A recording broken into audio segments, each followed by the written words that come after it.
Happy Monday, everybody. Thank you for tuning in to another episode of From the Hearts of Men radio show / podcast. I am your host, Kocysha LaShaun, founder of Be Accelerated into Purpose and the overseer of Humbled by His Grace Ministries. I am super excited by my guest today. I feel kind of honored that he is even here, because when I look at his bio, it's like, wow. He has been awarded 2013 Florida's Motivational Guru. He is actually a retired U.S. Army Sergeant. He is the first African, or was the first African American manager of the OCR BCS department with the Florida U.S. Post Office. He is also celebrating this year, actually 29, but it'll be 30 years soon in January, as being the ultimate motivational guru. His list of accomplishments goes on even more. So I will let him share more of who he is. But today I introduce to you none other than Mr. Donald Dowridge Jr., motivational guru. Thank you so much, sir, for being with us on today. Please tell us more outside of what I've already shared. Please share with us more about who you are. Well, you said my name, so that's a start. Donald L. Dowridge Jr. Like everybody else, I was born. I was born in Baltimore, Maryland. Thanksgiving Day, 1956. So that would put it at that time, November the 28th. Unfortunately, after my birth, and usually what I tell people is that we were all born out of love. But after my birth, the question began, or the question came as, where is the love? Mm-hmm. I say that because of the fact that I was separated from my two sisters. As a matter of fact, we were left on the street corner as toddlers in Baltimore, Maryland, at the hands of another gentleman who approached my mom, who was, let's just say she was just coming out of a marriage with my dad. And at that time, he was incarcerated at such a young age, at 19 years old. So what happened was, while they were, and this is a story that was shared to me, while downtown Baltimore on this particular day, this gentleman came up and approached my mother, and he had a liking for her. And eventually he would ask her, to get rid of us. That was myself and my two sisters. And unfortunately, she left us for this gentleman. And keep in mind, I'm calling him a gentleman because the fact that there's a lot of other things and a lot of other worms in the cans that we'll keep the can locked at this time. Mm-hmm. So anyway, moving forward, I wound up in my second foster home, which I do remember, in Turner Station, Maryland. And in that second foster home, I endured physical, mental, sexual, and verbal abuse. Mm. And to the extent that there was a brother and sister, if you will, who were the nephew and niece of the guardians, if you will. Yeah, the guardians. And it was 5 foster children. I was the youngest of the 5. And the sister, who was the niece, one particular day, she came and threw me out the bed, and we was on the 3rd floor, tied sheets together and commenced to hang me out the window.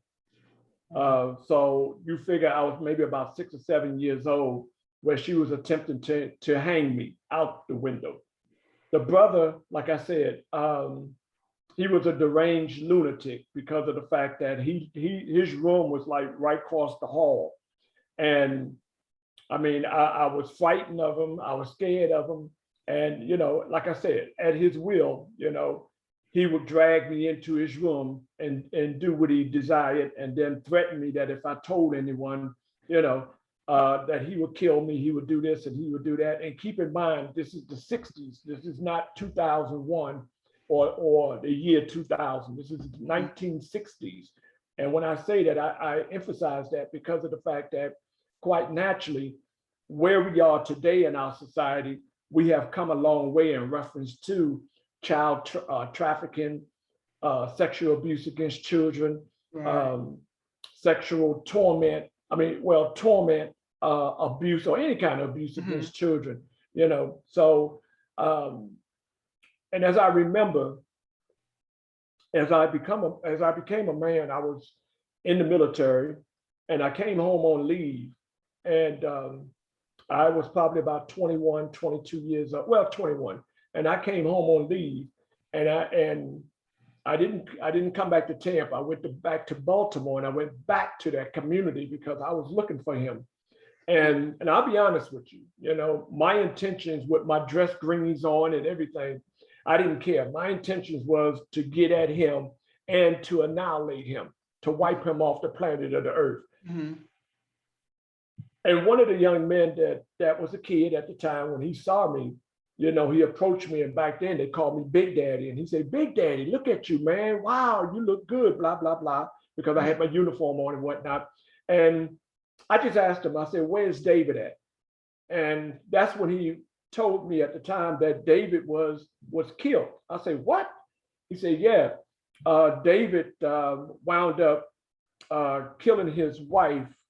In other words, he shot his wife at point blank range while she was asleep with a double barrel shotgun. And he wound up going to prison." Well, what happened in prison, they found out that he was a child molester, and they wound up killing him. They didn't kill him because he killed his wife. They killed him because he was a child molester. And to be honest with you, I was steaming. So I had actually asked my friend what cemeteries he buried in, because I wanted to go to that cemetery, dig him up, and, kill him again if I could have. Right. But and the reason for that, because of the strain, because of the pain, because of doors that were open, in my mind, because of being violated like that. And anybody, I suspect, who's been violated like that, they can tell you basically the same thing.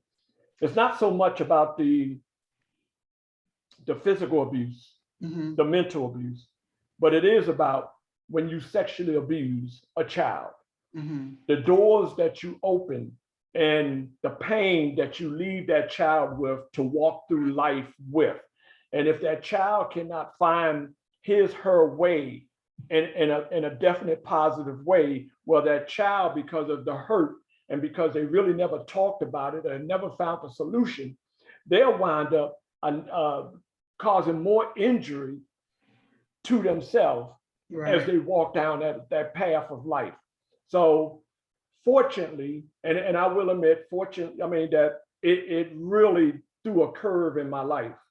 And that's what I want you to kind of tap into. When you found out that he was now deceased, what was going through your head? Because that probably would have felt like closure, hurting him. But now that you can't do anything to him, how did you deal with that? How did you find closure? How did you heal from that?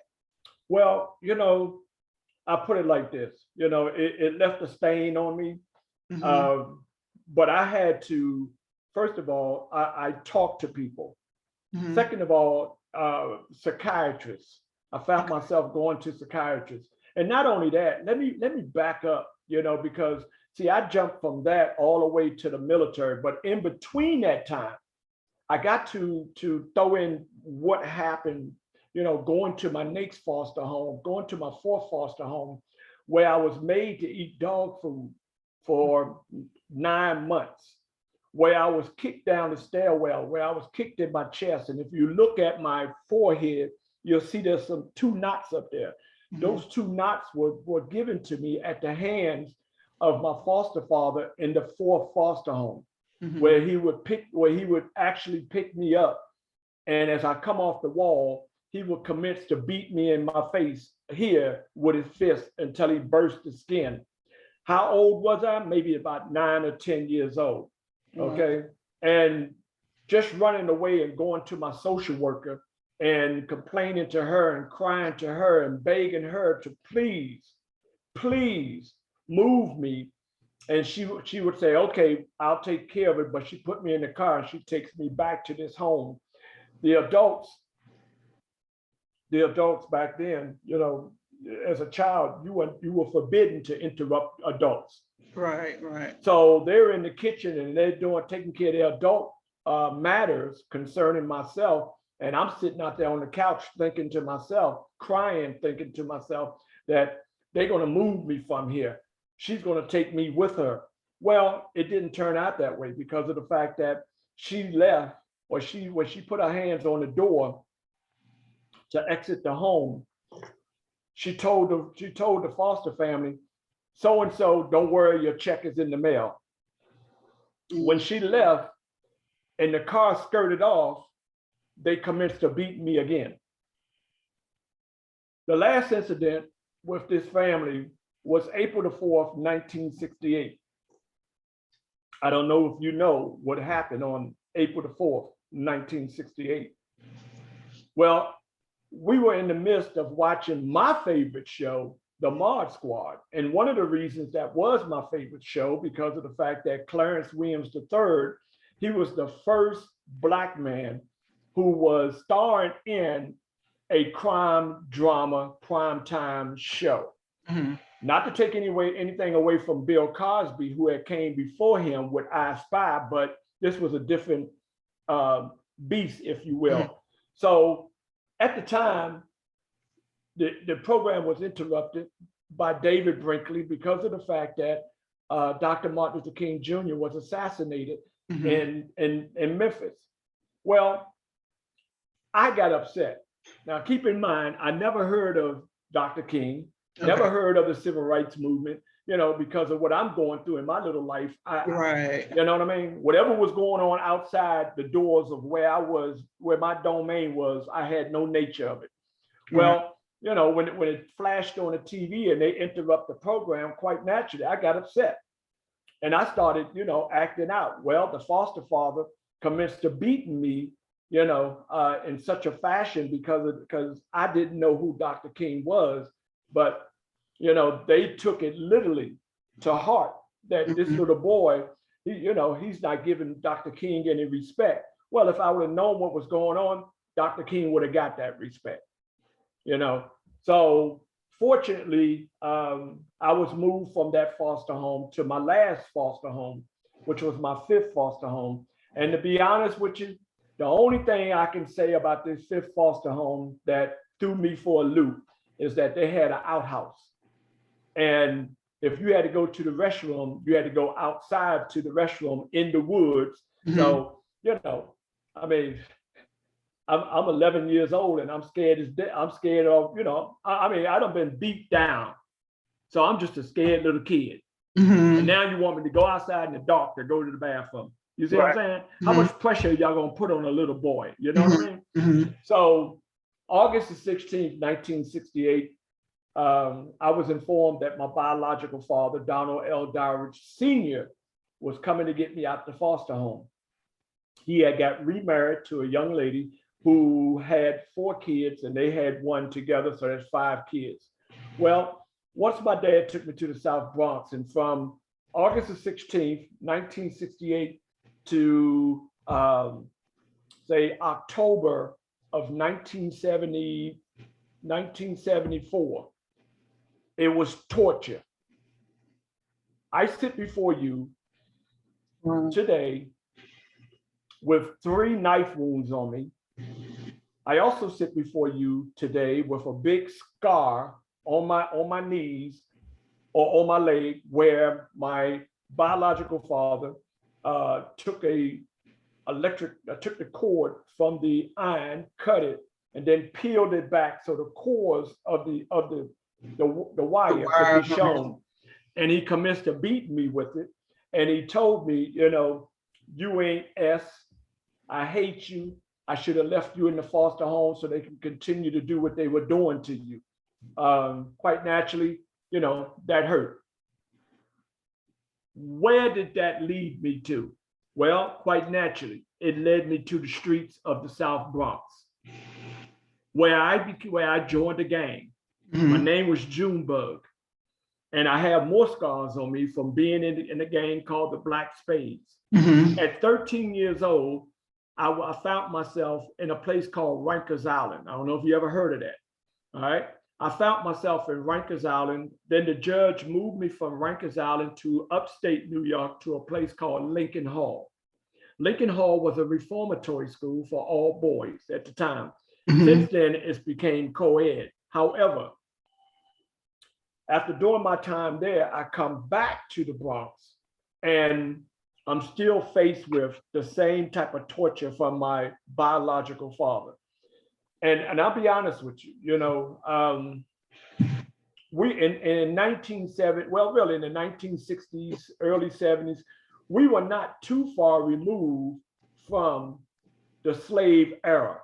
So you know that N-word, about the N-word back then. Well, that's what my dad called me. He never called me by my name. He never said he loved me. He never hugged me, et cetera, et cetera. The only name that this man had for me was the N-word. Well, one day I came in from school and I asked him, for some money to get a physical so I could play football. And quite naturally, at the time, he cursed me out. So I go in the room, I lay on my cot. I didn't have a bed, I had a cot. C-O-T, that every day he made me fold it up and put it in the closet when I rose up off of it. So I'm sitting there and he's in his room. And at this time, we living with my great grandmother. All right. So at this time, he's calling me the N-word. Now, I don't know if you ever saw the movie Candyman. Well, in old movie, yeah. Yeah. Well, in Candyman, if you say Candyman 5 times, which I go to 4, then I stop. But if you say Candyman 5 times, he's supposed to come, Well, my dad was calling me the N-word. And when he got to the 4th, by this time I already had tears coming out my eyes. And when he got to the 5th, I got up out the bed and I went to the kitchen and I got a knife about that long. And I came back in the room because my only intentions was to cut him up in pieces. And I told him that, I am not your N, stop calling me that, So in other words, I rose up against him. Well, again, I got deeper. At this time, I had got deeper and deeper into gangs. And to add, he turned me on to doing drugs. So I went from beginning drug of marijuana to popping pills to moving on up the scale to cocaine, to crack cocaine, to using hashies, boy, girl. But the good thing about it, and thank God for that I never shot up. I never shot up because to this day, at 64 years old, I will be honest with you, needles and snakes, we don't get along. Okay. So, matter of fact, I had to go get some blood drawn the other day, and the nurse, she said, "Okay, 2 years old Dowridge, let's go. It's time for your needle." So, I left New York. My dad had left a year prior in 1973 and came to Tampa. After I got stabbed, my grandmother put me on a plane and brought me here to Tampa. Well, my dad, while here, he had got in some trouble and whatnot. And in October of 1974, he wanted to go back to New York. And, I rebelled against him because, I knew that if I would have went back to New York, I would not be here today talking to you. I probably would be incarcerated, or I'd probably be dead, or I'd probably be on a corner somewhere.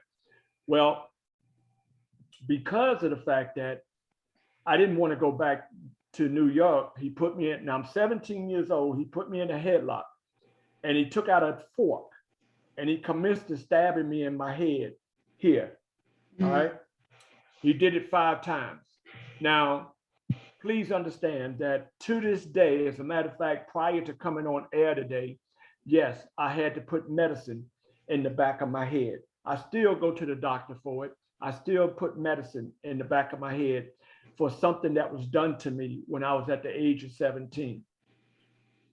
When you talk about God, Jesus, and the religion scope, let me get into that for a second. My great grandmother, Mary Rogers, who I live with. One day I was out with my friends, my homeboys, if you will. We was on 163rd and 3rd Avenue, which is the corner of the A&P grocery store, would sit next to her daycare center, which at the time, well, it's still here today, 5-star daycare center. Mm-hmm.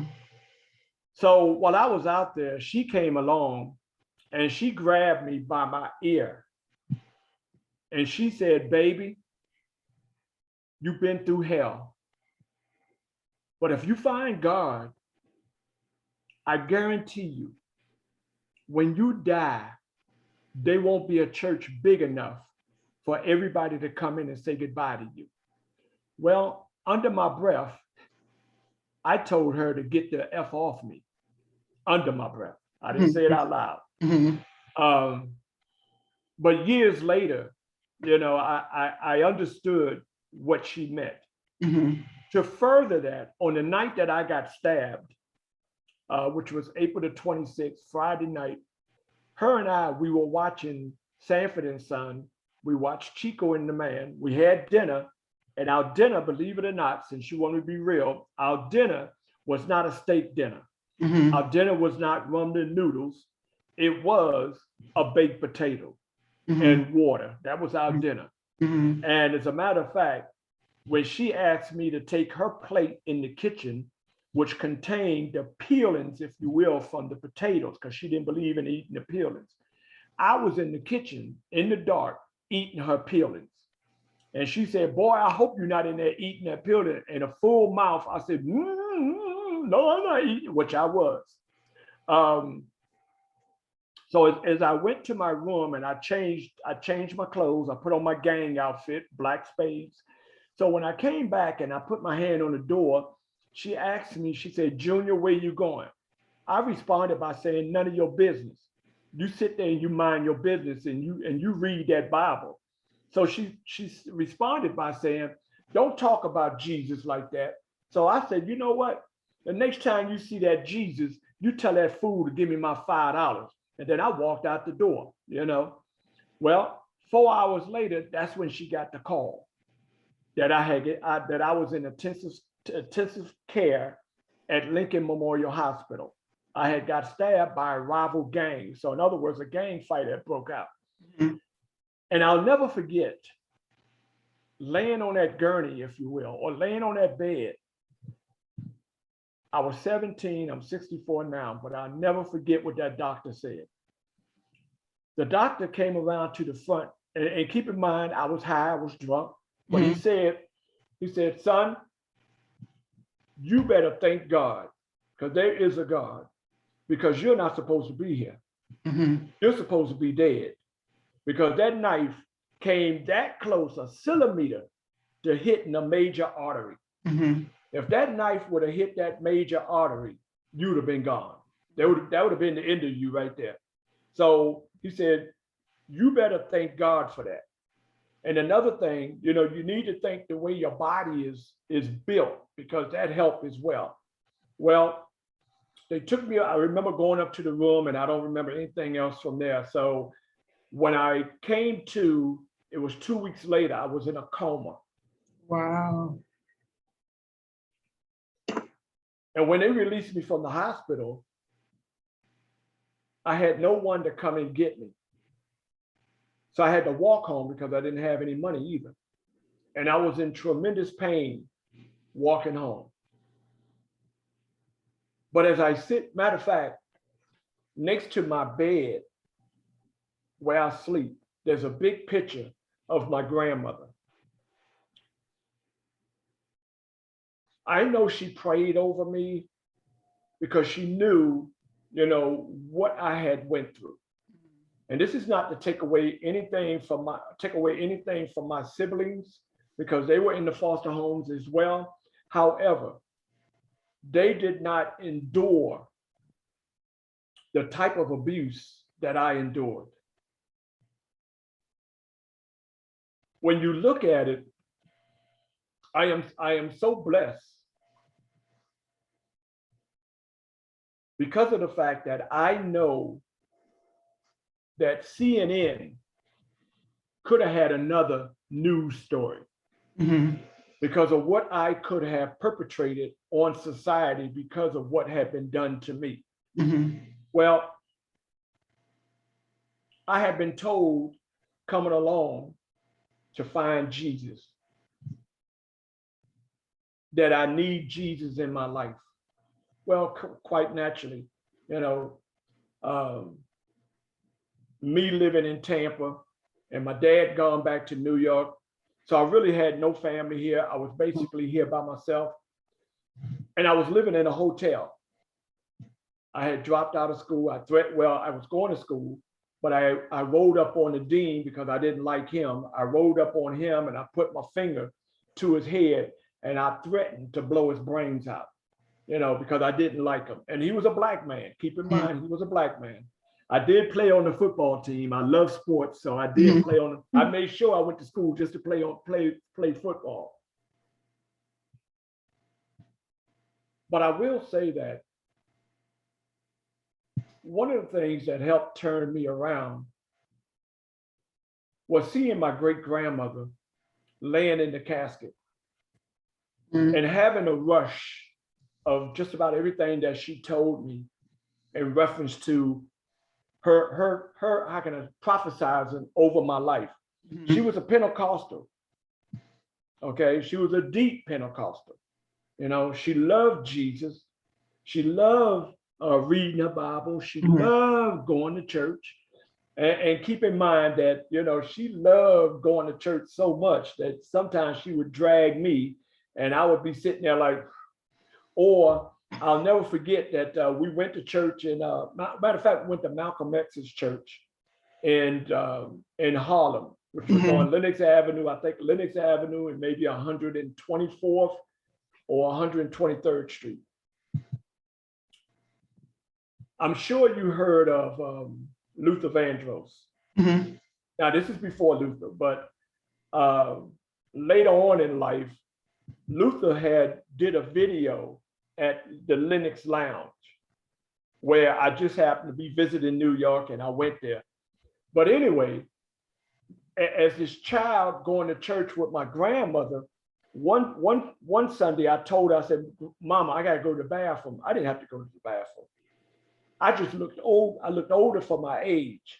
So what I did, I left the church and I went down to the Lenox Lounge. And I was just watching. You know, no, I wasn't drinking or smoking, but I was just in there just watching people do their thing. You know what I mean? And while I was in there watching people do their thing, quite naturally, I knew that I wanted some of that life. I wanted some of that. You know what I mean? Well, by the time I got back to church, church was over and my grandmother was like, boy, where you been? Blah, blah, blah, blah, blah. Well, moving on, like I said, you know, my grandmother, she really loved herself some Donald Dowridge Jr. And like I said, you know, she prophesied over my life and I really didn't ring in until I would say maybe 1989, 1990, maybe 1991. And I say most likely 91 because that was when the movie Malcolm X came out. And by this time, I was making that transformation in my life. And I had taken some kids to see the movie. And at this time, I was also, I had a little youth group, and the name of the youth group was Kids Doing It Without Drugs. Okay. Right? And it consisted of. So if I may interject before we get into that part, so you shared, thank you so much for your transparency, and wow. Before you got to where you're leading this youth group, what even transpired in your life where you wanted to now give back to other people? So you shared so much. So I just want to kind of, before you get in too much further, because we were talking about your military years when you got back from the military. And so was it after the military, before, when you guys got into the youth group? I want to know, what is it that even transpired? So the youth group was before military? No, the military was before the youth group. And please, yeah, it was before the youth, because I got out, I went in 1978. And just to correct you earlier, you said I retired from the military. No, I got injured. So I really only did 5.5 years in the military. I got out in '83.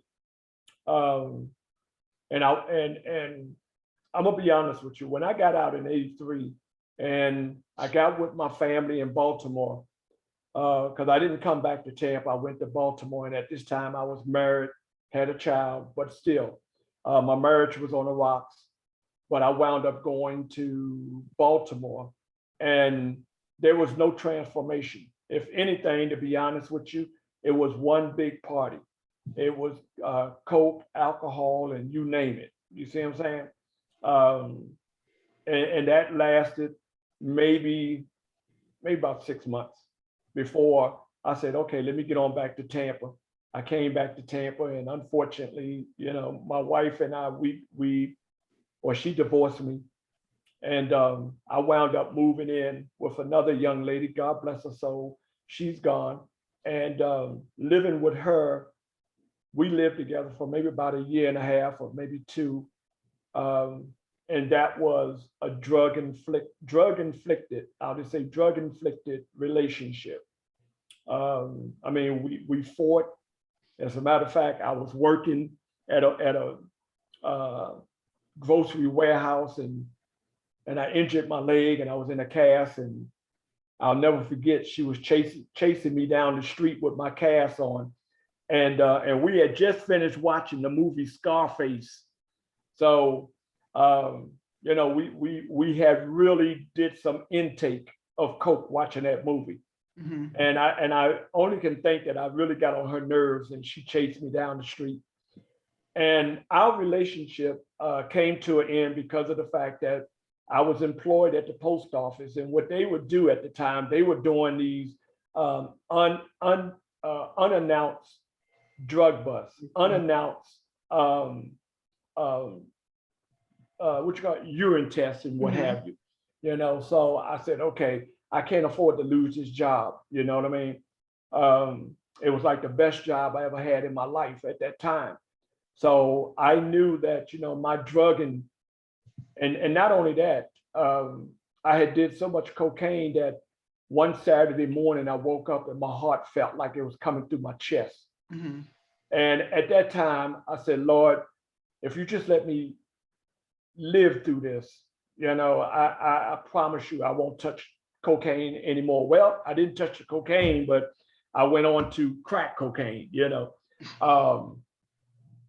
But moving forward, when I was at the post office as an employee, there was times, since I'm being transparent, there were times that I would tell my manager that I had to go to the restroom. I would go in the restroom and I would have a miniature Bible with me. And I would go in the stall, and I would sit in that stall for maybe about a half hour just reading the Bible. Mm-hmm. And sometimes I would do it maybe 2 times a day. I would go, and the supervisor would be like, why are you so long in the bathroom? Well, my stomach, blah, blah, blah. But, I knew that I needed something to get me back right, to get me right, to get my mind right, because I was losing it, even though I was progressing, rising up the ranks at the post office, becoming the first Black manager and what have you. But I was still losing it because of the fact that, I was still drugging and still drinking, So like I said, moving forward, 1991, I went to take these kids to see Malcolm X. And the one scene in that movie, and the whole movie was I mean, Spike Lee did an awesome job. But this one scene was when Denzel Washington, Malcolm, was in the shower, and the Muslim came and introduced himself to Malcolm, and he said, "Look, all you have to do is just get on your knees and just pray. For the Muslim, Allah. For us, God." And Malcolm responded by saying that, "Well, I don't know how to pray." He said, "Look, there's nothing to it. All you do is just talk to God like you're talking to me." Well, guess what? After that movie, and I took them young brothers back to their domain, I went home to my apartment, and yes, in the middle of the living room, I just called out God. And I told him, I said, "Look, Lord, I need help. I need to get myself together. I don't want to die. If I got to die, I don't want to die a problem. I want to die a solution. Please help me." You see what I'm saying? And from that moment on to where I sit talking to you today,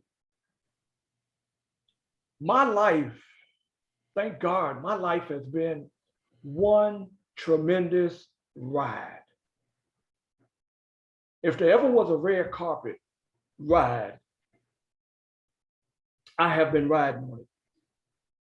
Keep in mind now, a lot of I'm not going to blame God.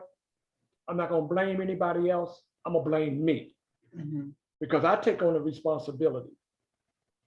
But I will say that coming through, even though like my pastor, the late, great Arthur Jones of Bible-Based Fellowship Church, when he gave me a half hour of his time, and he said, and at this time, you know, I had given my life to Christ, and he said, "Donald, you are a public figure. You have changed your life and you have given your life to God. But just because you've given your life to God doesn't mean that life is going to be easy for you. It's going to be even harder for you because of the fact that the devil is upset at you." And my sister, as I sit here and talk to you today, the devil is still upset at me. The devil still continues to come at me. But I am so thankful that God has put an army around me of people that I can go to. And not only that, God has put the scriptures before me on a daily.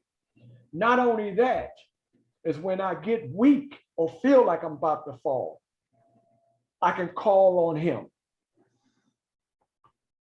I don't need a cell phone to call on him. I don't need to go outside and call on him. But I could call on him in my internal, and I could call on him in my mind, and I can verbally call and shout his name. And I know through the teachings and speaking through and the learnings that when that devil come and I call on Jesus to save me, to get me out of this, and trust me, my sister, there have been times, and I know I'm not the only one, that the devil has come, and it's just like the pastor said, he's gonna come, and he's gonna come so hard that he's gonna make you so weak on your knees that you want to give in. But never give in, because that'll be the worst thing that you could ever do in who you are and what you have done and what God has planned for you to do. And I can sit here before you and say, thank God that I have not. But I will say, whatever trials and tribulations that I've had to face after 1991, I will stand before man and say it was nobody else's fault but mine.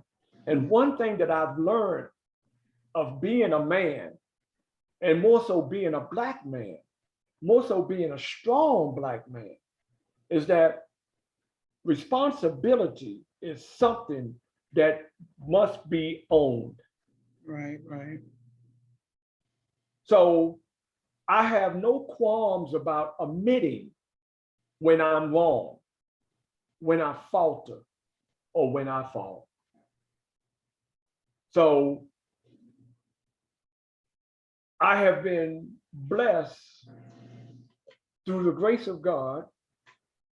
And I'll say this, that my son, who will be 43 in November, when he was in the 5th grade, quite naturally, I was still at the post office. He came to me, I think it was 1992 or something like that. No, it had to be earlier than that, but he came to me, I think it was probably, I don't know, but he was in the 5th grade.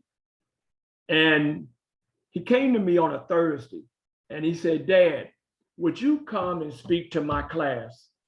Because we're having a day where, you know, our parents are coming in and talking about their careers and stuff like that. Would you come in and talk to my class?" And I said, "Sure." Because, you know, my dad was not my hero, but I wanted to make sure I was his hero. Wow. So I went to school and I spoke, and the teacher there, he whispered in my ears and he said, "Mr. Dowridge, I got to go to the restroom. You got it?" I said, "Man, look at here. I ain't scared of these kids. I got this." So he left not knowing that if he did go to the restroom, fine. But I also know he made a trip to the front office. And in that front office, he made some telephone calls. The reason I know this, because when I got home that night, there were like 10 calls on my answering machine. These calls were from schools asking me to come out and speak to their class. They heard about me, they heard what I was speaking on, and they wanted me to come out and speak to their kids to hopefully help their kids stay on the right road. And so, which I did. I began volunteering my time on my day off, and I would go to different schools and I would speak to kids, speak to classes about, you know, why it's important to stay in school, why it's important to get education, why it's important to be obedient, why it's important not to be dragged out in the streets with drugs, gangs, and what have you. And that was the precursor to me becoming the person who I am today. And not only that, the precursor to November the 22nd, 1996. November the 22nd, 1996 was my son's 18th birthday. And it was also the day that I retired from the post office. I started DLD back in 1992, but it didn't go full bloom until 1996. On that day of November the 22nd, 1996, I went to the mailbox. There were only 2 letters in that mailbox that day. One letter, the first one I opened up, it was from the child support office. Okay. Yeah, and I opened it up and I unraveled it, and it all went down to the ground. That's how long it was. And I was thinking to myself, what do they want now? So when I went down to the last sheet and I pulled it up and I read it, it said, "Mr. Dowridge, we just want to congratulate you. You have fulfilled your child support obligations." Okay, cool. So I pulled out the next letter and it was my retirement from the Postal Service. And my sister, I stood at that mailbox and I must have cried for about an hour. And in my crying, and it wasn't tears of pain, it was tears of joy. In my crying, I made a commitment to God. And I said, "Lord, whatever you want me to do until you call my name, I will do it." So here I am getting ready to go on 30 years, and I'm still committed to DLD, determined to learn and develop. People would ask me, how am I surviving if I don't have a job? And to be honest with you, you know, at this time, once I left the post office, I didn't have any. I mean, my 401k, I used it. Whatever money I had in the bank, I used it. So, you know, I was living off of crumbs. But look at God. Look at God, Mhm. because 2 years later, I wound up signing a $1.5 million contract Mhm. to speak. And the audiences that I was speaking to were, are you ready for this? Mhm. They were women who were on welfare. Mhm.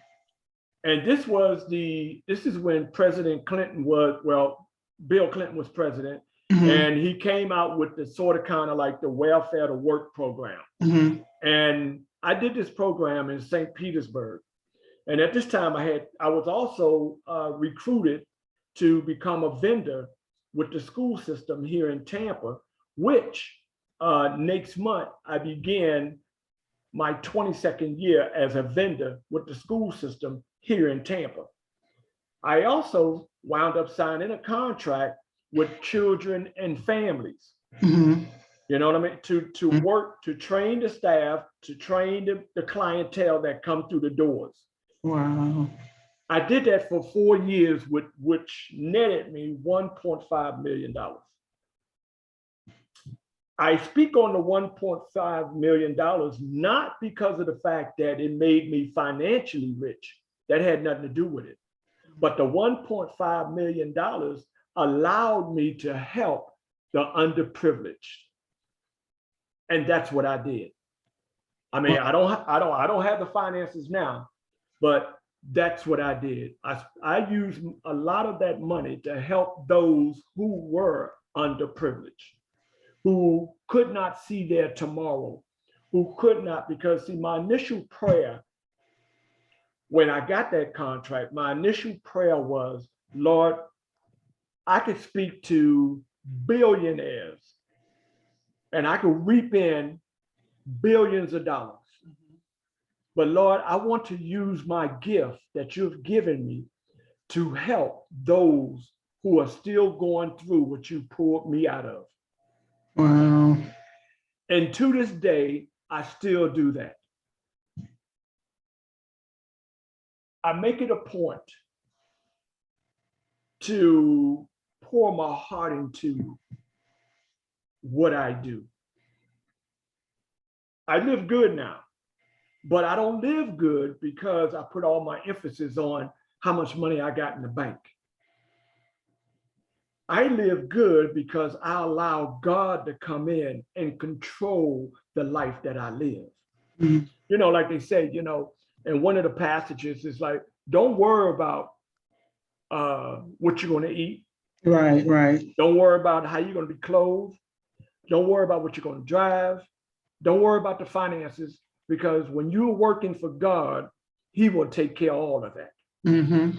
And my sister, I'll be honest with you, not one time in these 29 and a half years have I missed a meal, have I been outside, you know, homeless, mm-hmm. or have I had to go to somebody and ask for something. So God is definitely at work in my life.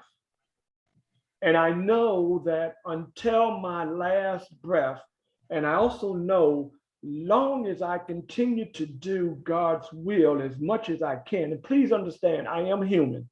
I do fall short. Mm-hmm. As a matter of fact, this stuff here, they call it skin. Mm-hmm. This here, this is, I shouldn't say it, but this is the devil right here. Mm-hmm. You know, so, you know, I think also it says that if your left eye or if your right hand do something it has no business doing, cut it off. Mm-hmm. Well, don't worry. I will not be performing surgery in front of you today. Wow.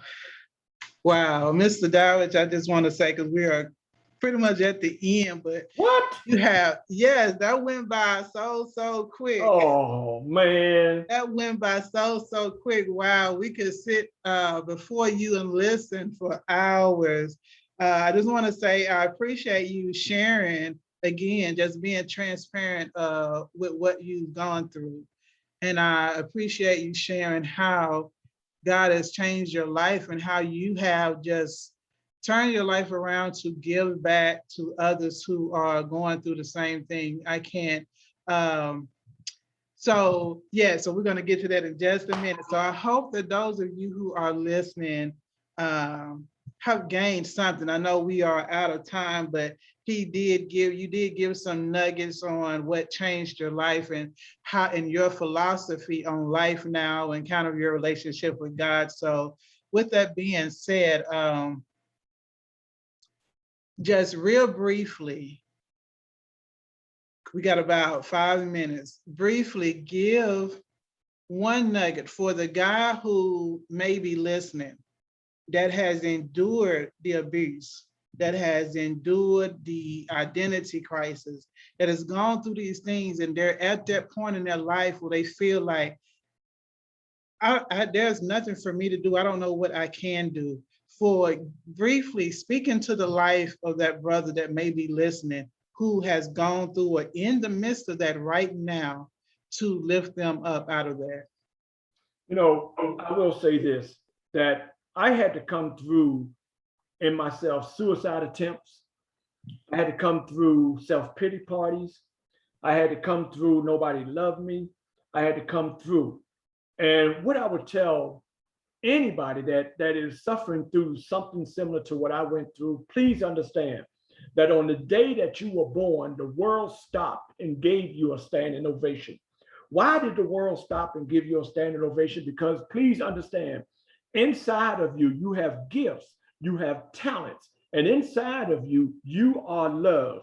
The moral of the story is you're not loved outside, but you are sure enough loved inside.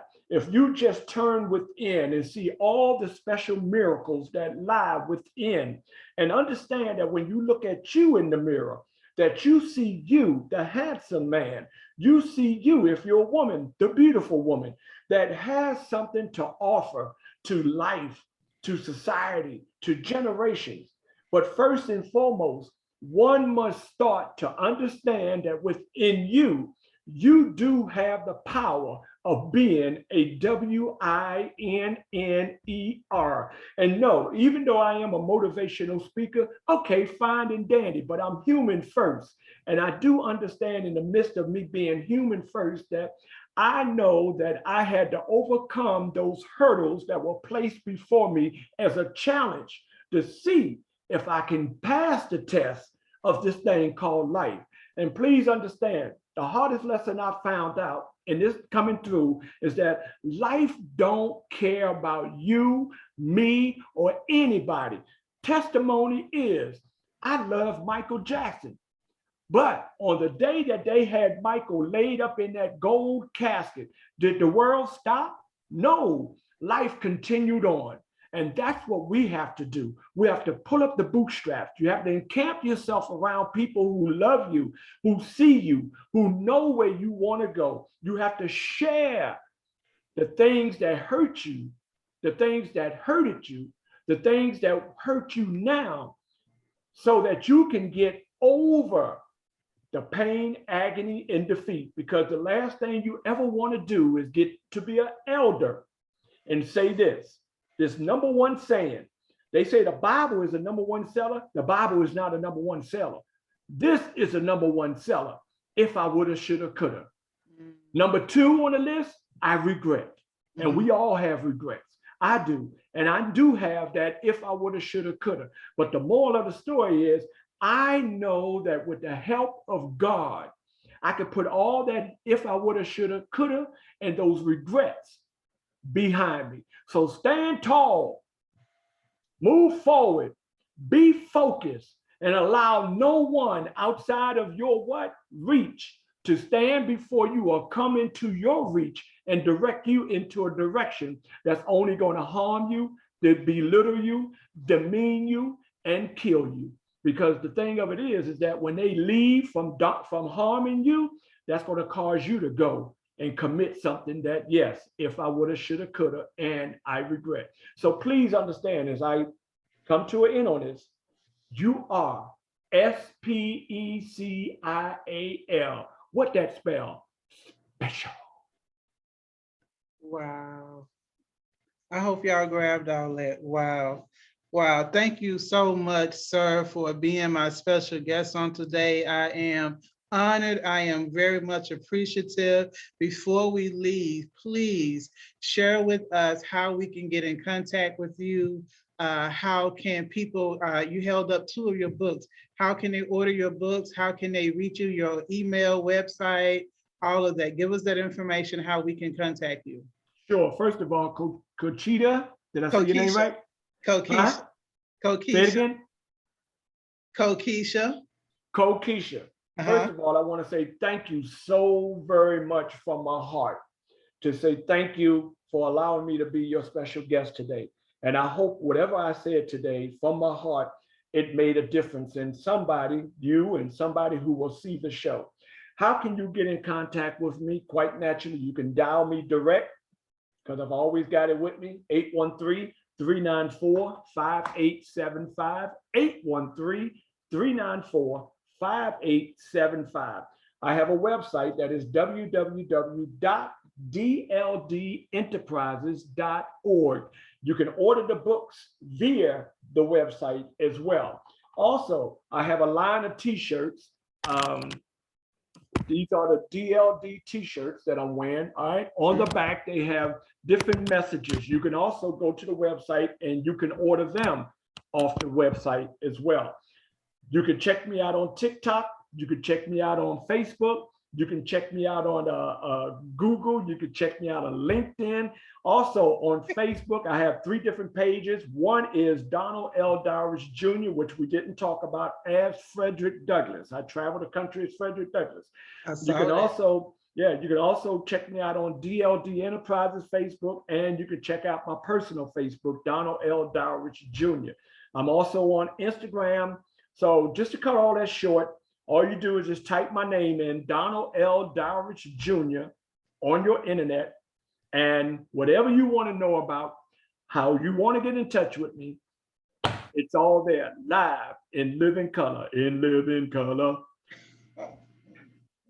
That's from the old In Living Color. I know. Thank you so much, sir. Y'all, thank y'all for tuning in to another episode of From the Hearts of Men with myself and Mr. Donald Dowridge. I pray that your hearts have been blessed. And as he said, not only are you a winner, but you are special. Know that nothing that you are going through negates what God has called you to do. There's a verse that says, our gifts are irrevocable. That means that regardless of what you have been through, the call of your life, the purpose that God wants you to walk out, it is still going to be there, and it is still there for you. So regardless of what you've been through, like he said, pull up your bootstraps, come out of that pity party, come out of that, whatever it is that you may be in that's holding you down, and know that when you trust in God, when you kneel before him, when you call out his name, he will get you through whatever you are going through. Trust and believe. Mr. Dowridge is a living witness. With that being said, thank y'all. Please stay safe, be safe, and remember to be a blessing to someone else. Love y'all. Take care.